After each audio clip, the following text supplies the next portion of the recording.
When I first met my college roommate, he asked if I had an eating disorder. I said, yeah, Irish cooking. I had my annual physical today. Prostate exam. Digital or non-digital? My doctor is old school, and he seems to put on 10 pounds a year. So now his index finger is the thickness of a corn cob. Ouch. Tell me about it. He did ask how I managed to keep my own weight down.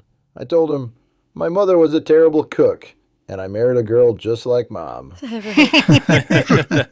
Yeah, cooking was not one of Mom's strengths. Well, the woman was exhausted.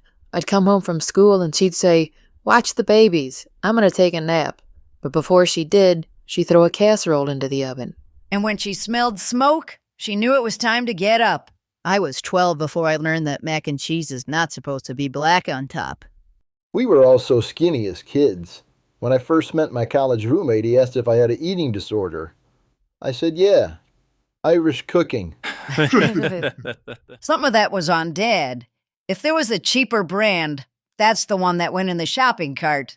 Like Skiffy peanut butter. I always had my doubts about what gave that stuff its crunch. Give the guy a break. He was trying to raise 11 kids on a civil servant's salary. But he'd buy one family-size lasagna for dinner, which would be okay for a family of 4. But cutting it into 13 pieces? And half those pieces were inedible, thanks to Nap and Nellie. I don't know. I couldn't like my lasagna with a little black around the edges. Have you been checked for stomach cancer lately? It was always bird portions. My friends would ask, hey, PJ, what'd you have for dinner? And I'd say, fish stick. You mean fish sticks? No.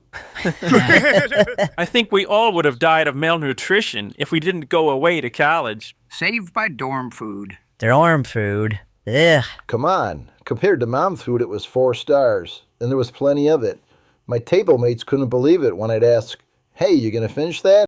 I put on the freshman 5 by November. The freshman 10 here. Not me. When I got my first whiff of dorm food, it reminded me of my high school job at the nursing home. Really?